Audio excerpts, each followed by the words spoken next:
بسم الله الرحمن الرحیم. زما عزتمندو 14 قسمه زناور او بعضې تفسیرونه لیکلي چې 10 قسمه زناور به چې کوم دی نو هغه جنت ته ځي. په هغې کې یو چې کوم دی نو د بلعام ابن باغور په شان سپی هم دی چې هغه به جنت ته ځي. د دې واقعې څه وه زما عزتمندو؟ واقعه دا شوې وه چې د بني اسرائیلو یو لوی بزرګو د موسی علیه السلام په وخت کې بلعام ابن باغور نوم یې او ډېر لوی بزرګ و، مستجاب دعواتو دعاګانې به یې قبلېدې.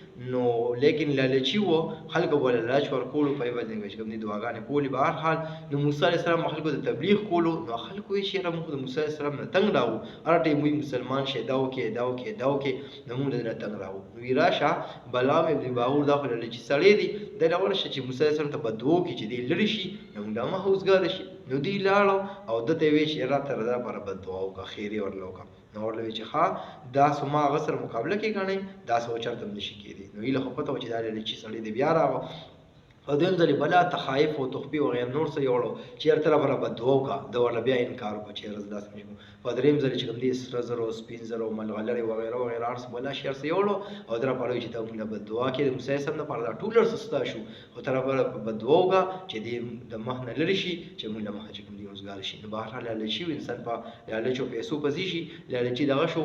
نو د چې کوم دی وي ټیک ته پیسې هر څه یې ولیده، هغې ته یې سره کړه او بالکل آخرت چې کوم دی نو هېر شو. او پته ورله دا هم بیا نه وه چې وګوره زه چا باره کې چې کوم دی بددعا کوم، داسې شخصیت چې په مخ ته ځمکه باندې په هغه ټیم کې دغه نه څوک نه، موسی علیه السلام بهترین شخصیت. بهرحال نو هغه چې کوم دی نو بددعا شروع کړه او دونه وویل چې یا الله موسی، ورپسې نعوذ بالله دا خبره کوله چې لکه دی برباد کړي یا داسې داسې داسې وي، خو چې څنګه یې دا خبره کوله نو ژبه یې چې کوم دی نو دا نومه پورې چې کوم دی لاندې راغله او دقه شان به ګرځېده او سپي ته جوړ شو، سپي په شان او ګرځېدو را ګرځېده وه.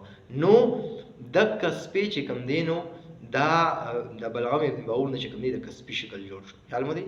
او بیا خلک وایي چې د اصحاب کهف چې کوم سپی دی هغه له به دې بزرګ شکل ورکړی شي او دې به چې کوم دی نو جنت ته ځي. به هر حال نو 14 یا 10 قسمه زناور دي، نو هغه به چې کوم دی نو هغه به جنت ته ځي. هغې کې ولې دوی دومره ښه سلوک کړی دی، دوی دومره ښه سلوک کړی دی چې د هغې د وجې نه دوی جنت ته ځي، او بعضې انسانان باوجود د جنت ای جهنم ته ځي. ولې هغې دومره بد سلوک وکړو، بد کرداري وکړه چې هغې د وجې نه جنت په ځای جهنم ته لاړ شو. نو موږ هم د الله نه امید لرو چې الله موږ جنت راکړي. په دنیا کې به داسې قسمه کار کوو چې موږ الله جنت طرف ته چې کوم دی راکاږي، نه که جهنم طرف نه. د الله د رضا سبب کارونه به کوو او د راستیا کارونه به نه کوو. نو موږ ته پکار دی چې موږ څه وکړو، دینداري اختیار کړو او بې دینۍ نه ځان وساتو. اگر چې بعضې خلک په دنیا کې منافقان وي، غلطه قسم وي، به زمونږ چې کوم دی نو ښه وي، ګټه به زمونږ نه زیاته کوي، لیکن په دنیا کې به کوي، آخرت کې به انشاءالله نه کوي.